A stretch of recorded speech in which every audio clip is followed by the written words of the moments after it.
Welcome to Politics Done Right. My name is Egberto Willies, your host. Good morning, Houston. Good morning, Harris County. Good morning, Texas. Good morning, United States of America. Good morning, world. How are my peeps doing this morning? I trust all's doing fine. It's the morning and it's a great day because no matter what, we are going to make it a great day. We are going to determine how today turns out. Well, let's pass it on to the control room where my two favorite geniuses reside. How is Howard and Jack doing this morning? Geniuses, get in here. Yes. It's your turn. Well, looks like they're not going to join us. We don't have any geniuses this morning. Okay, well, let's play like you are the geniuses then. Well, E equals MC squared. You proved my point. Einstein's great formula, energy to mass. There you go. Okay, now with something really intelligent, here is Jack. I don't know how intelligent it is, but, for those of you who are Fox News entertainment fans, that's it. It's in the title, news entertainment, meaning they're not bound to be truthful. They can legally broadcast fictional accounts of the news. Usually the fiction is the corporate agenda, and the corporate agenda is about profit, so much so that it cancels compassion and humaneness. Those bums. Yes.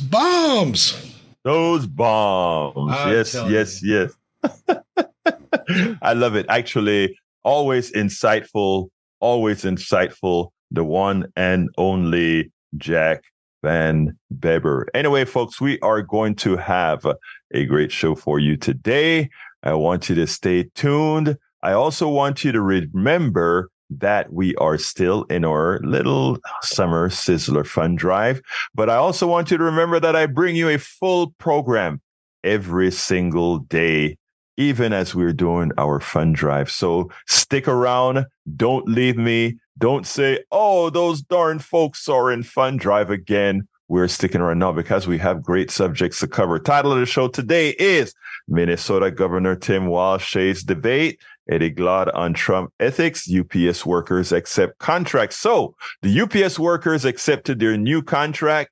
As you know, Eddie Glaude, Professor Eddie Glaude, clarified that ethics and Trump are not in the same sentence. And here's a reason why he said that, as well as Minnesota Governor Tim Walz had a choice message for North Dakota Governor Doug Burgum, who is running for the president of the United States, and should be fun to watch them on the debate stage. Interestingly, a lot of these guys come across real nicely. They come across very nice.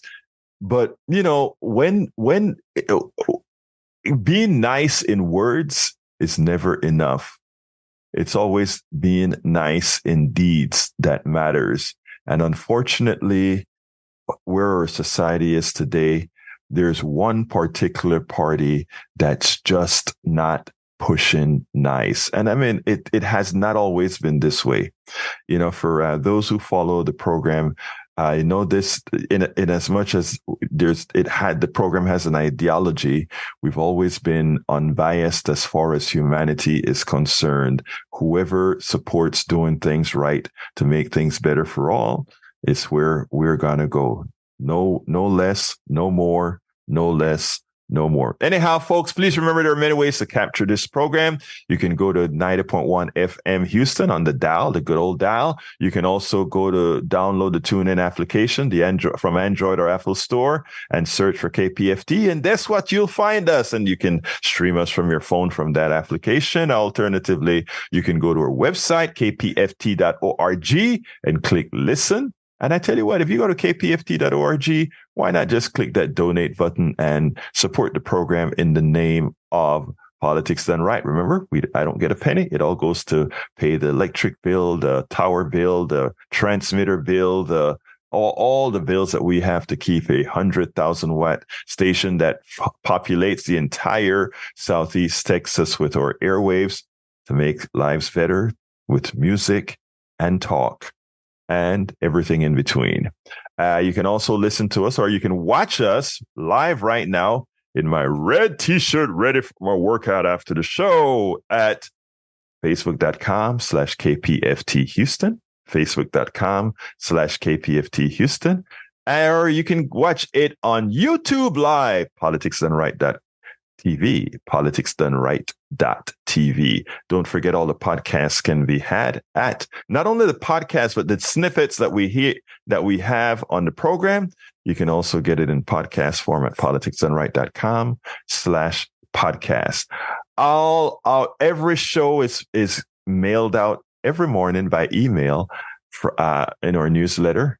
5 o'clock in the mornings, it goes out automatically. politicsdoneright.com/newsletter is where the newsletter is at. So if we don't get to the entire show, you can listen, click on the links to go to the different videos that I was going to show, or the different blogs that I was going to talk about, etc. It's all in the newsletter, politicsdoneright.com/newsletter. Anyhow, I want to get started, but before I get started with the first video, I want to ask you to give us a call at 713-526-5738. Again, that number is 713-526-5738.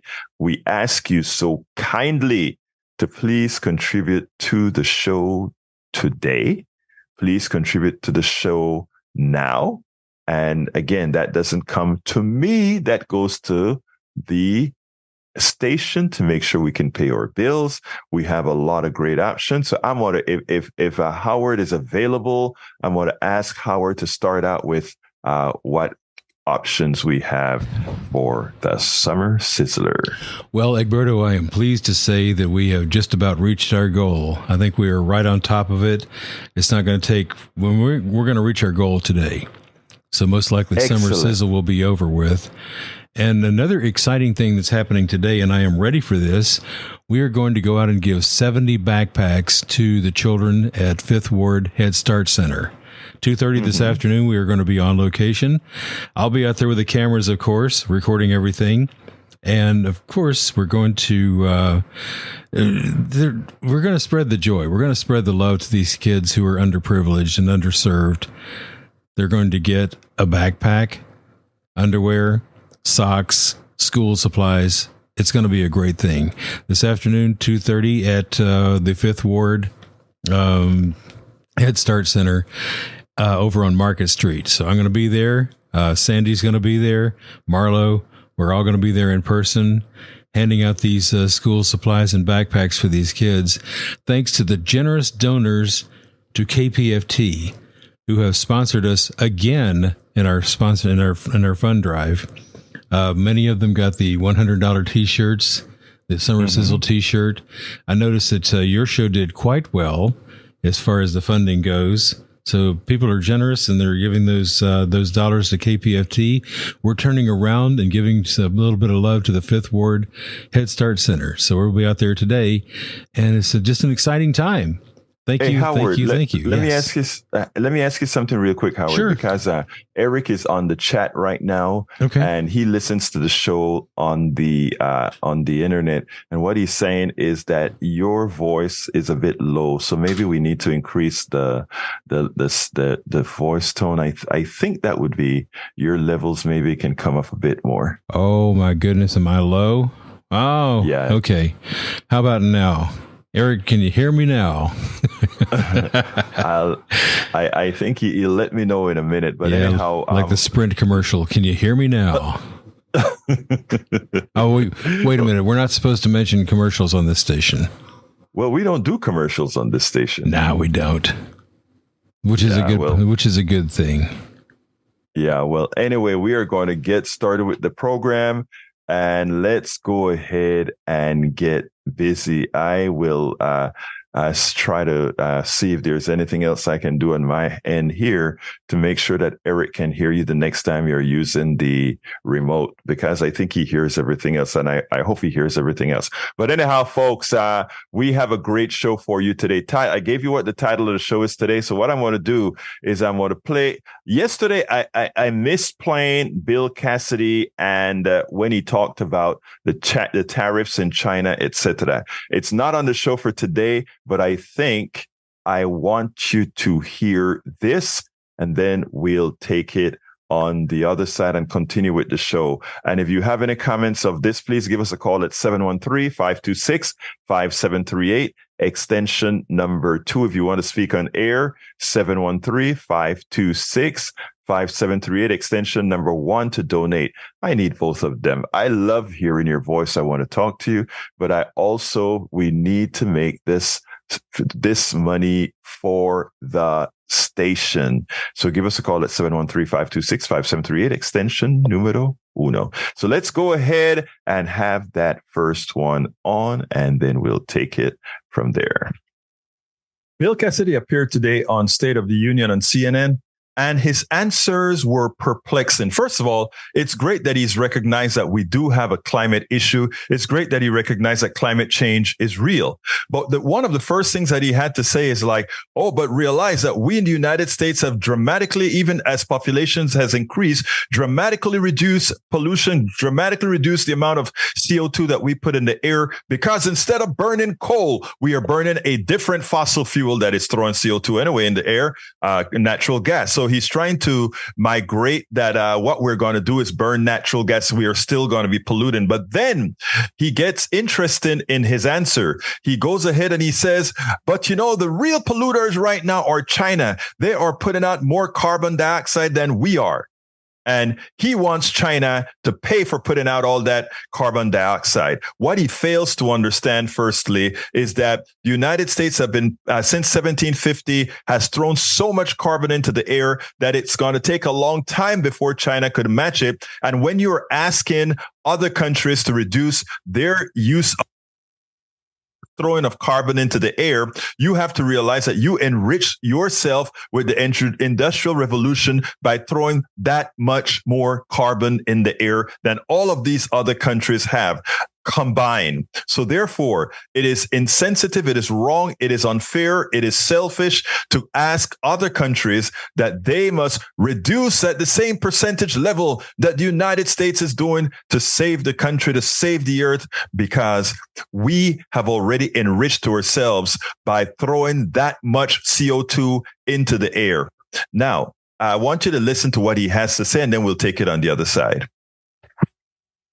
Past summer of how the climate crisis is going to start to impact their lives. It really already is. In just the last few months, Louisianans, those in your state, experienced sweltering heat. There have been record water temperatures in the Gulf, other extreme weather events.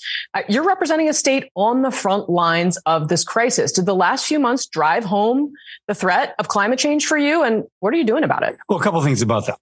I'm aware that my state has lost land about the size of Delaware, so we're no stranger to this issue. You got to have a rational response. What people sometimes forget is that emissions from the United States are now lower than they were in 2005. Lower, despite a bigger economy, of many more people, et cetera. Why? Because natural gas has replaced coal. The drivers of international increased CO2 emissions, Asia, but principally China. Now, if we're going to have a rational solution, then we need to address China's emissions.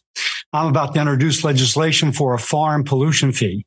If China does not want to enforce international norms for the environment, and they want to import a good to us, a good that we would not produce here because of the associated air pollution, we'll put a little bit of a fee, if you will, to pay back the United States for the harm that China is doing. So one, I'm going to continue to promote things like natural gas to replace coal worldwide. And secondly, try to specifically address China's particular role in driving increased air pollution. That could drive up prices a little bit for Americans. Do you think you get 60 votes in the Senate for that? No, proposal? not if you, Casey, if I may. We already have tariffs on those Chinese goods. And so what this would do would replace the tariffs that we have now with a tariff related to the pollution that they are not paying to reduce. By the way, I'll point out, we are already paying for that pollution.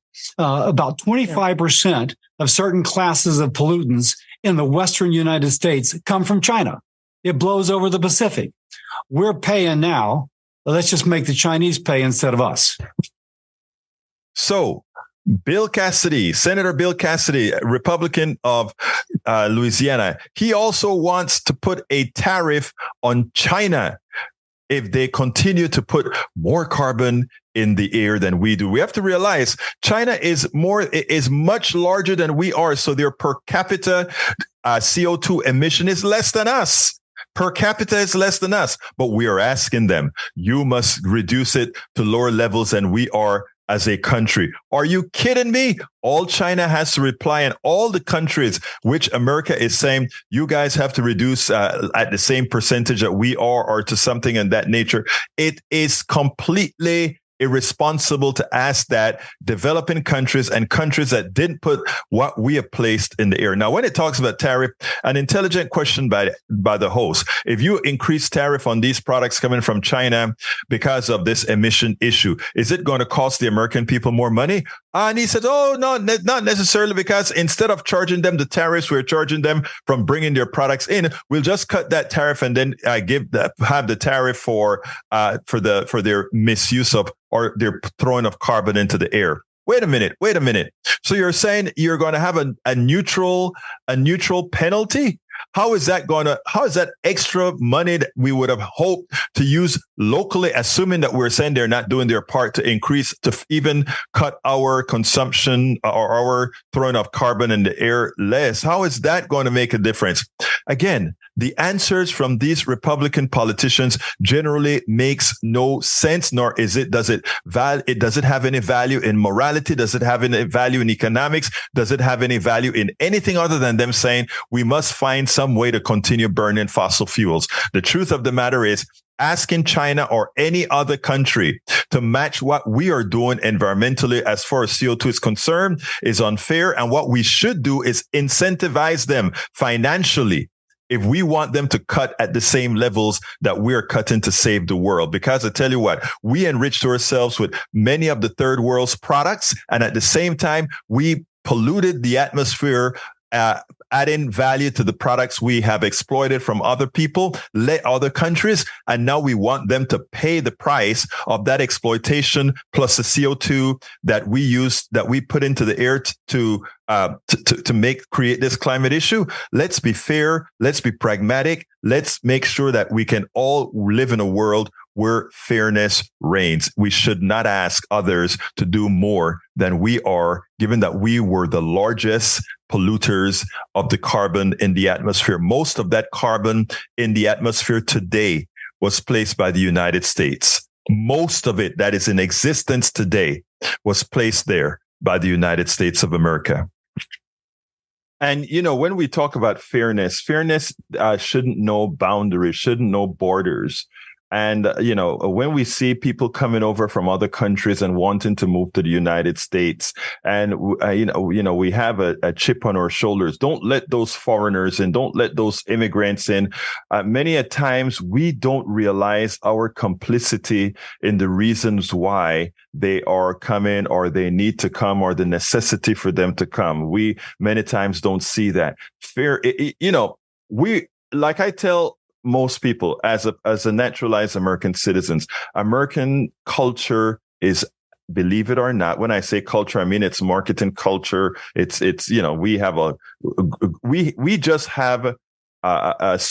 are so multicultural that the American culture is something others strive for, because there are so many different things here in America others strive for. So in general, the American people are loved throughout the world, but a lot of the things that we do, and from a governmental and a corporate level, is what get a lot of hate from the rest of the world. It has nothing to do with the American people. It has to do with our plutocrats and what the plutocrats make our government do. I want to stay on this topic for just a little bit, because it irked me just re-listening to Cassidy. And I want to give a good example. We import raw materials for, let's say, Jamaica. We bring in bauxite raw, and then we go. Let's look at it this way. We go into Jamaica. Just using this as an example. We go in there. We mine bauxite. We go into the ground. We dig it up. We bring bauxite. we buy bauxite at raw material prices. In other words, it's just dirt. It's not processed or anything, right? And then you bring it to America, and America adds value to that raw material. And we take that raw bauxite and we turn it into aluminum and all of that sort of metal, right? And that to turn that bauxite into all these finished products required a lot of energy, throwing a lot of carbon in the air to do that. And then a country like Jamaica, when it's going to buy foil paper and aluminum cars and all these other things, they buy those products back from us with added value, meaning we've turned the bauxite into aluminum, right? And in doing so, they are selling us the bauxite. We are selling them back the bauxite in the form of aluminum, which added value, which means there's a negative outflow because the raw material is a lot less than the finished product. So we make a profit on selling them back the product their country presented to us, right? And then in the process of doing that, we throw carbon into the air. Carbon is changing climate. We all know we have to now change our ways to have less carbon. Now we say, okay, we are going to cut carbon by 50%. Okay. And we want Jamaica to cut carbon by 50% too. Wait a minute. We didn't put the carbon in the air at the same levels. And at the same time, you added value by putting carbon into the air, which means you enriched yourself by putting that carbon into the air. And you then want me to pay for it. Really?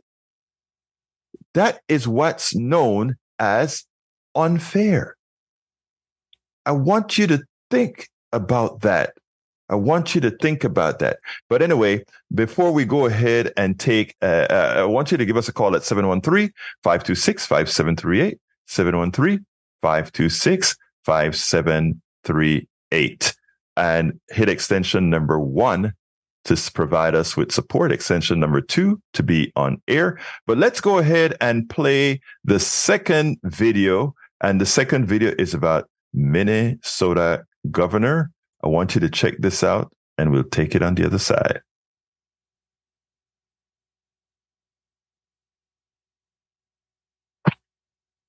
You got to love Governor Tim Walz, the Democrat of Minnesota. Governor Tim Walz, Democrat of Minnesota. I mean, the Democrats in Minnesota with one vote, they codified abortion rights, paid family and medical leave, sick leave, transgender rights protection, driver's license for undocumented residents, restoration of voting rights for people when they are released from prison or jail, wider voting access, one-time rebates, a tax credit aimed at low-income parents with kids, $1 billion investment in affordable housing. I mean, on and on and on and go. All these things were done by a small Democratic majority, a Democratic governor. In other words, the entire state is controlled now by Democrats, and the people can feel it. They made it happen. Well, Governor Tim Walz appeared on with Chuck Todd, and Chuck Todd, after speaking to him about the Republican debate, pointed out that his good friend, the adjacent governor, didn't have much to, it was actually sort of endorsed by this Democratic governor, Tim Walz, because he just wanted to say of this entire pack of people running, this is the best that the Republicans have to offer. And he's a good guy.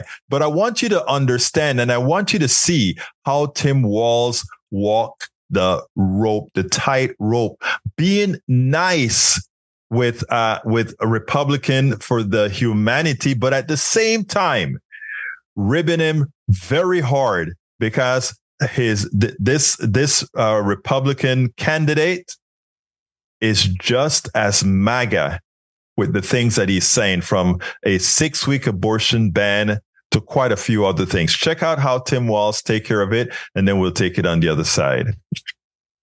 And by the way, Burgum got an unusual endorsement at the Iowa State Fair last week from a Democrat, Governor Tim Walz of Minnesota. Walz said, "I'm not a Republican," he told the New York Times, "and I'm not going to vote in the Republican primary. But if I did, I'd vote for him."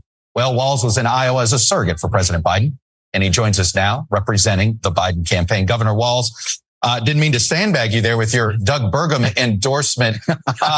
But you guys are neighboring governors. Quickly explain your working relationship with him.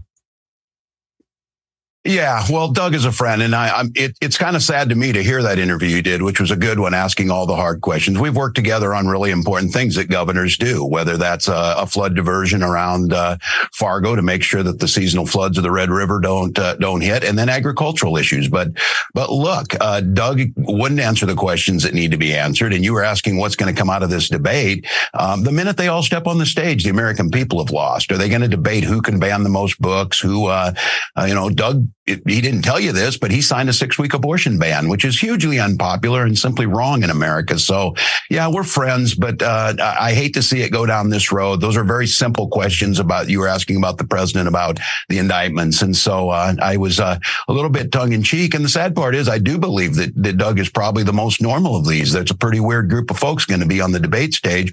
Doug's a pretty good guy, but he's trapped in a Republican Party with no ideas. Tim Walz nails it. He doesn't let the governor get away with it.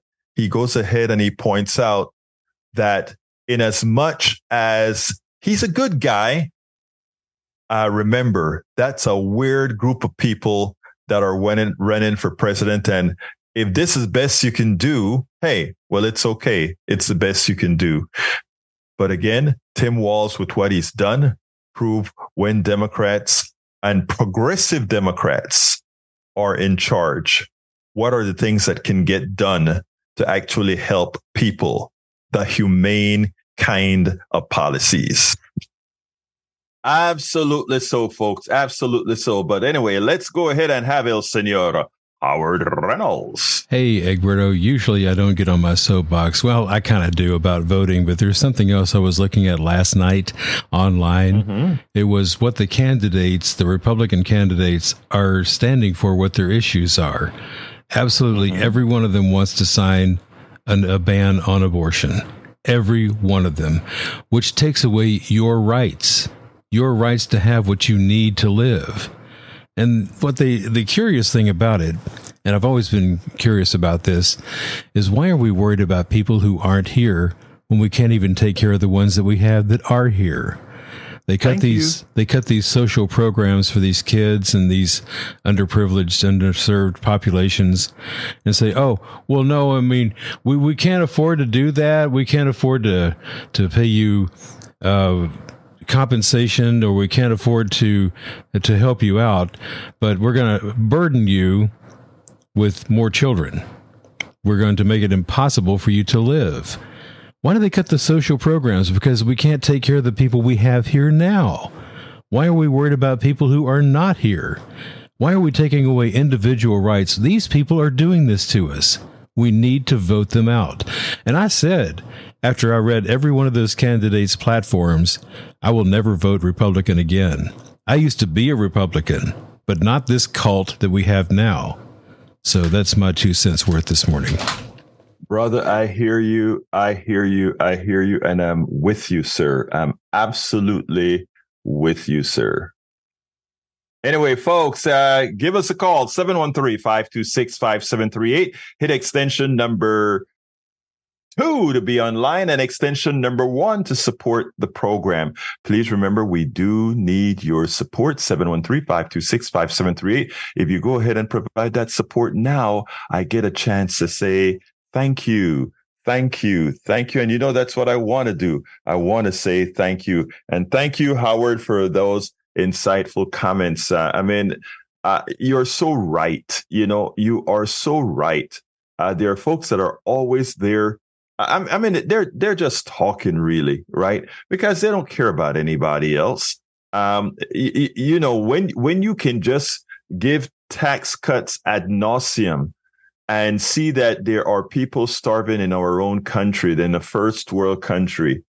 Oh my God! It doesn't. It says more about you than it says about anything else. It says more about you than anything else. Anyway, give us a call, 713-526-5738.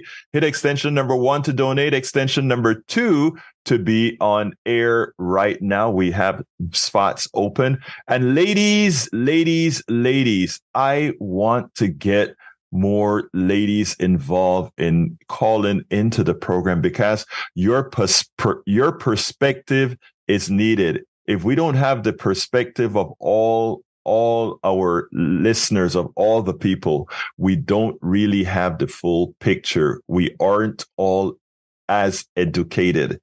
So if we want, this is a program where we are all educated together. And if we want that, we have to have all voices. So women, please call in as well. Tag, come on in, my brother. How are you doing, sir? Good morning, Alberto. I'm fine, thank you. Except for I got to go to the dentist this. You have to go to the dentist.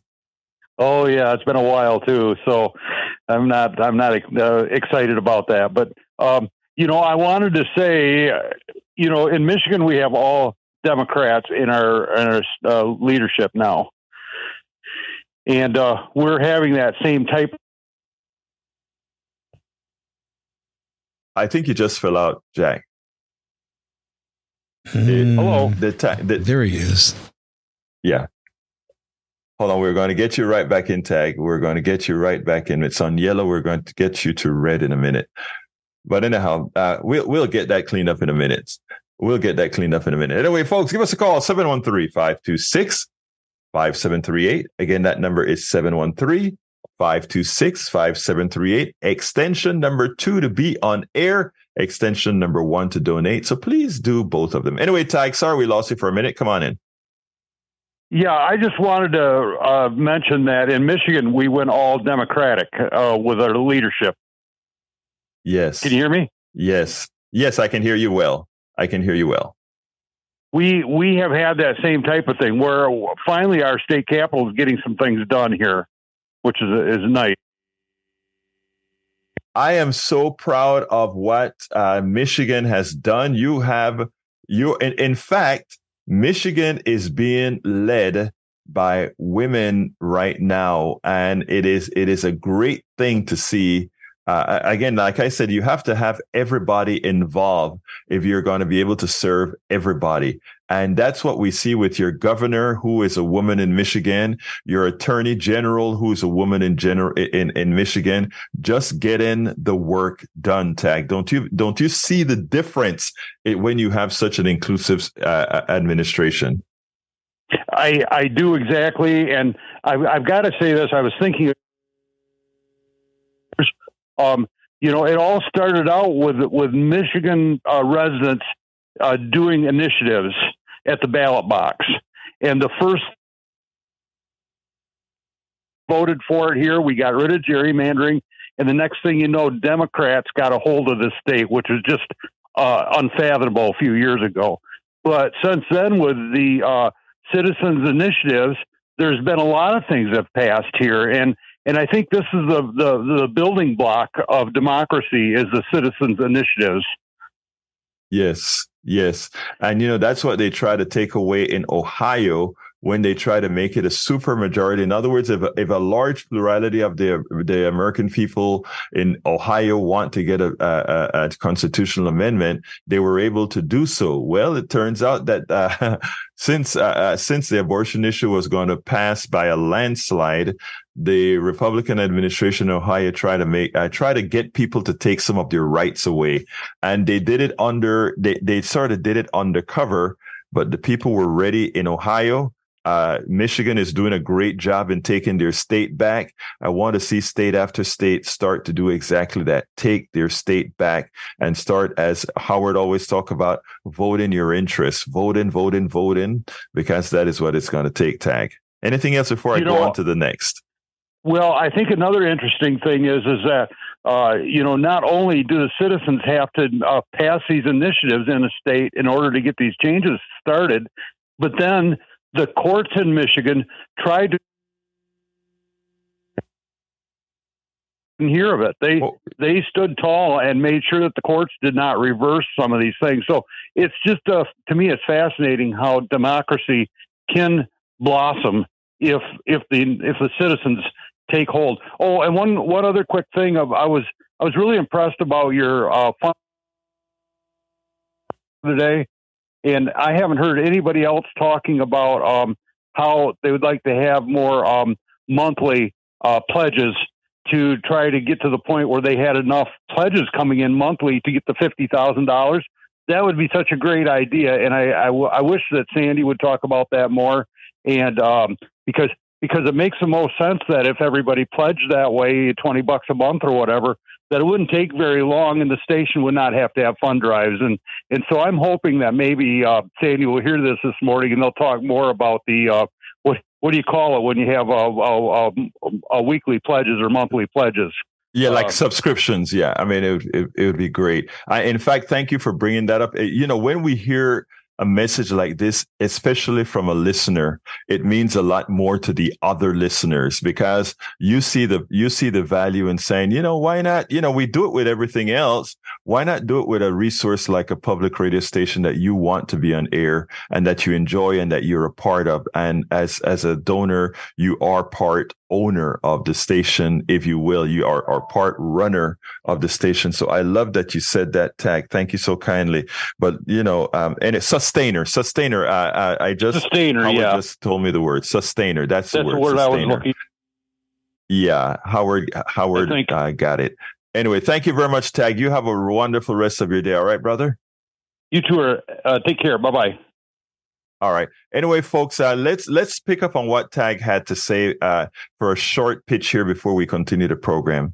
What Tag is really saying is very important. Look, every month, for those of you who subscribe to cable, for those of you who subscribe to Hulu, who subscribe to Apple TV, all these things, you may pay $8 a month or $10 a month or $15 a month or $20 a month and forget it, right?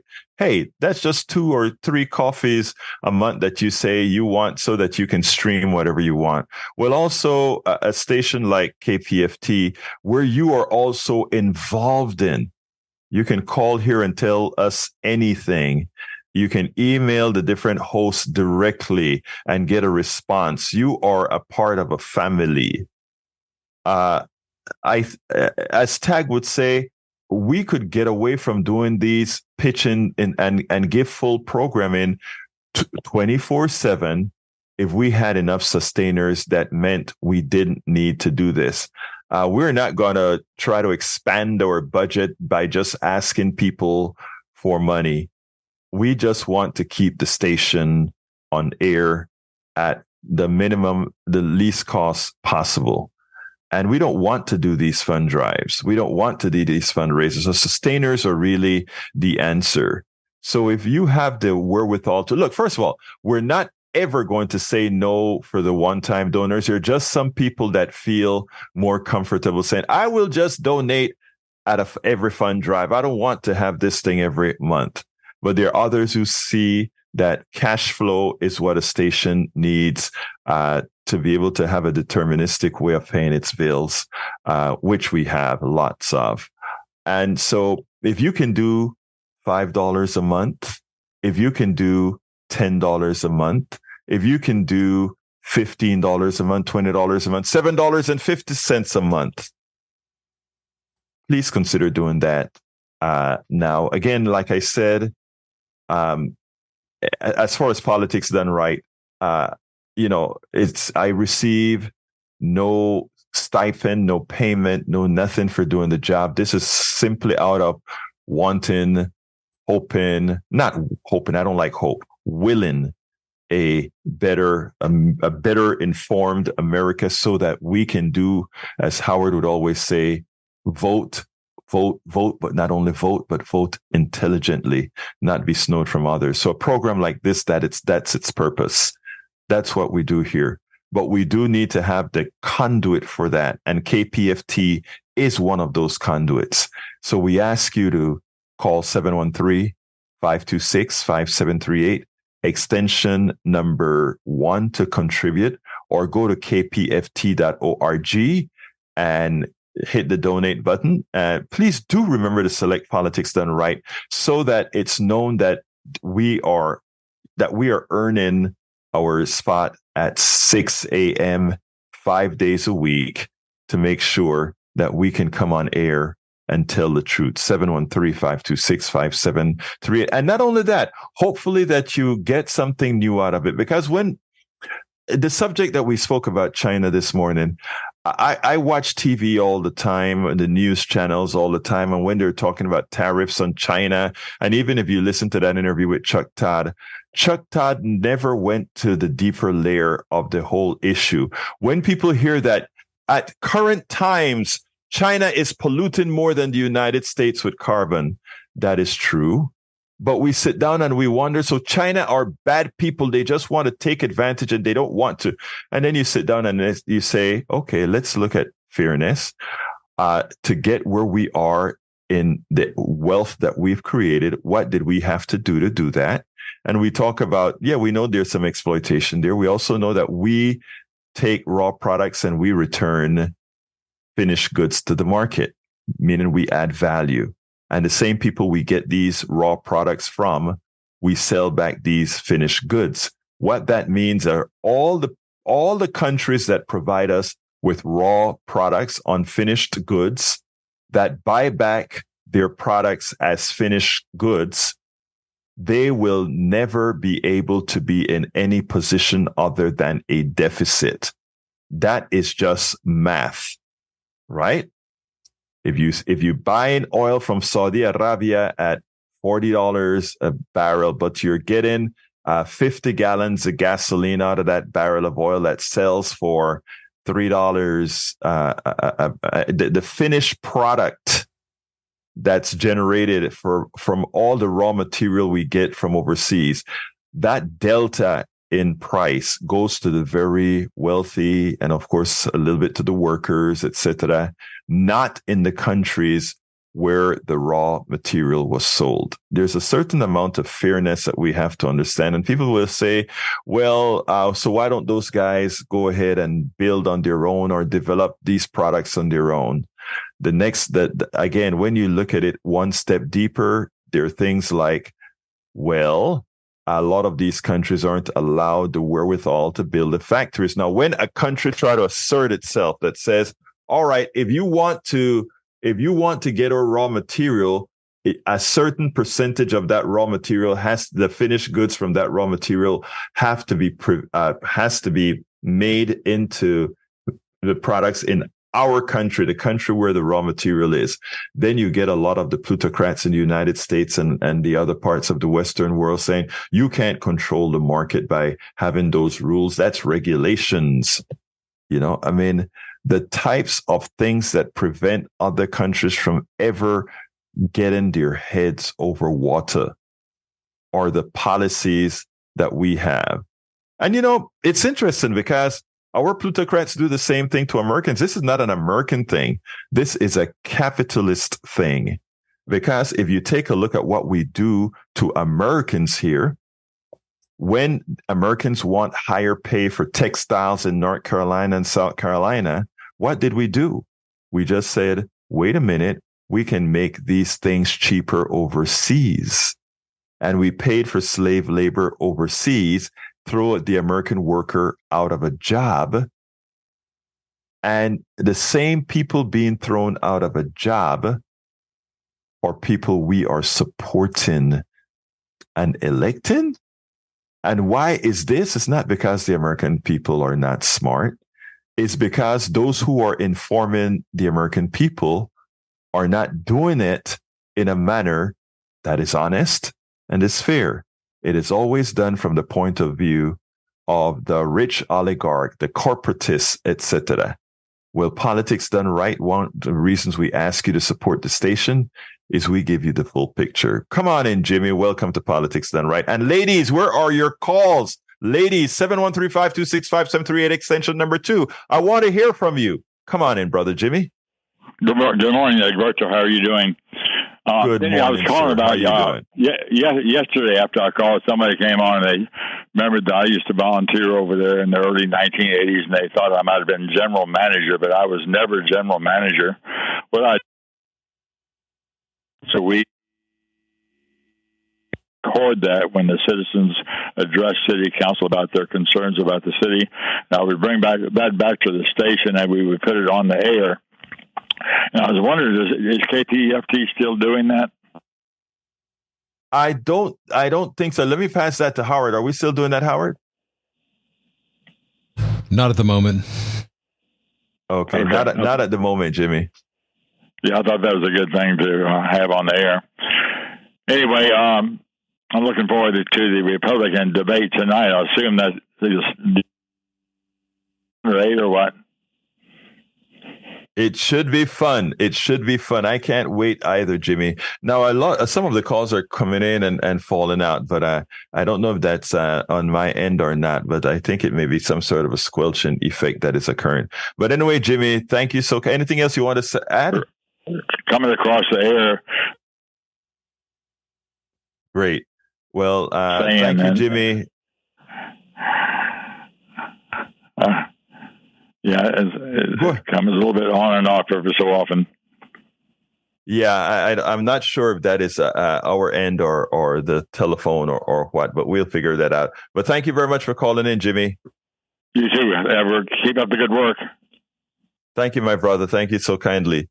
All right, folks, please call 713-526-5738, extension number 1 to contribute, extension number 2 to speak. And I see the mayor is in the house. Brother Johnny is in the house. Let's go to Johnny. Come on in, Johnny. How are you doing?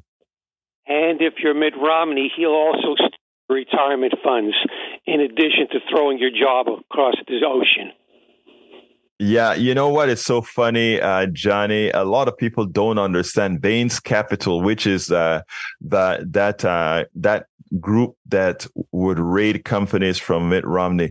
They don't understand the theft. You know, everybody goes ahead and the petty thief that you see on TV every day that gets away with stealing a cigarette or $10 or $20 or whatever. We don't want that. Okay, we don't want people stealing. But my God, what Mitt Romney and these people do to corporations legally by extracting the capital out of these companies, throwing it onto loans, and then liquidating the company, that is massive theft. Notice your voice is dropping out every so often.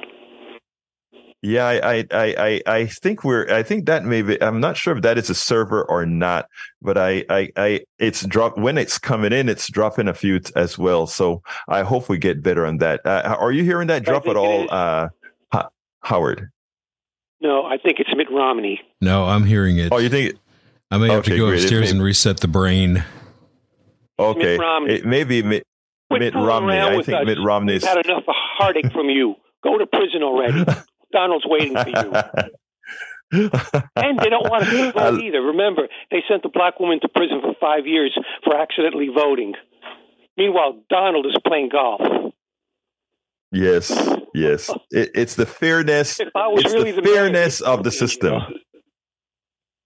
They should thank their lucky stars I'm not an actual mayor, because if I was in charge, if I was running things, they'd all be in Guantanamo with no supper. That's all I have to say. Thank you for calling in, Johnny. Great we're hearing all laughing your voice. in here. All right, let's go to Moses. Moses, come on in. Good morning, buenos días, mijito. ¿Cómo estás, mi hermana? Buenos días. Bien, bien. What I'm calling about is when you look at the whole international with the bigger countries and the smaller sharks. What has now happening is a blowback. And the blowback is against the great nations like the United States, China, Japan, and all of that. What technology has done and the World Wide Web has done is to open the eyes of Africans, all the small countries that were stepped on. And people are now beginning to understand what happened to our great-great-great-grandparents. And they're saying, no, we are not taking it anymore. So the kind of strength that America had to play bully, and China and Japan had to play bully, they don't have it anymore. Because they're not landing on places where the natives have never seen them. Today, the natives know them, they understand them, they have been in their countries, they've been educated by them, and they know their modus operandi. So as soon as they appear with all of the $1 million, well, we'll do this for you and we'll do that for you, and people begin to them. Let us see what it is they come for. Exactly what do you come for? You know, and as soon as they see anything that is different, like in one island, we have the Pitons, and we have one developer who wants to do what he wants and buy it. And the people have risen up and said, no, we are not for sale. So this is what is happening throughout the world. The small shops are beginning to grow sharp teeth, and they are beginning to say, we are not going to take it anymore. Amen. Moses. And the next blowback is that the resources, Moses, while they were taking advantage of the small, so now they don't have the resources to come back to their own countries to do it, because okay, Moses, we're kind of dropping out of retribution. Moses, thank you so kindly. Your words echo exactly as it is. So thank you so kindly for calling in, Moses. We needed to hear your voice. Okay. Thank you. Have a wonderful day. Let's go ahead and bring Brian in. Come on in, Brian. Yes. Can you hear me? Yes, sir. Okay. Why is Donald Trump always being called a racist? Why? Just based on his actions. Based on his actions. The actions of. Well, we could actually enumerate them, and I have many blogs that I've written that enumerated all the things that he's said, all the things that he's done. So that makes Al Gore a racist if Donald Trump's father wouldn't rent to black people, right? Then Al Gore is a racist, right? No, we're not talking about. We're not talking about his father. We're talking about the man. I mean, just look at what he did 2 days ago when he used the word rigor. Right? We all understood what he was doing there. Come on, no, we all look, don't Brian. Okay. Brian. Let me ask you something, Brian. I'm going to ask you something. Okay? Yeah. And I am very honest with this. What is and I'm very honest in this question. What is the fascination with the constancy of supporting somebody that deep in your heart, based on what he has done, from how he has dealt with women, pulling on them, etc., the things that he has done? Forget about trying to have an equivalence with anybody else. Let's talk Trump only. You call here all the time, Brian. Yeah. You come across to me as a decent person. I repeat, you come across as a decent person. Why? What do you get out of attempting to make Donald Trump what he isn't? What do you get out of doing that? I'm trying to make a point is what I get. Al Gore's father voted against the Civil Rights Act in 1964, which is more important. I don't have a look. We're not talking about Al Gore. Look, Brian, I want you to again stick with me here. We're not talking about Al Gore. Centralize on Donald Trump. I don't care about Al Gore's father. I care about those people who are effecting policy today. Okay? I don't care what any politicians have done except for what they're doing now. If Donald Trump were to say, what I did was wrong, and I would look at him and say, look, I'm not trying to marry you. I just want you to do right by people, nothing more. Why do you see the necessity to protect what this guy has done? Okay,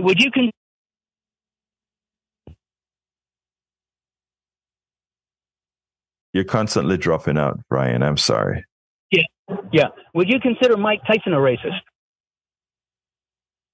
I mean, I don't. It all depends. Maybe there's something he said that I don't know. But if he said something racist, yes. Okay. Mike Tyson pushed a white woman down and broke her hip. Do you think he would do anything to Donald Trump if he thought he was a racist?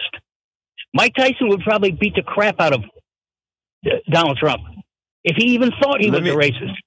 But he hasn't. Okay, let me tell you something that, and then I got to let you go on this one here. So I'm going to just ask you to listen to this, and then we can continue the conversation tomorrow. But here or Friday, let me just say something.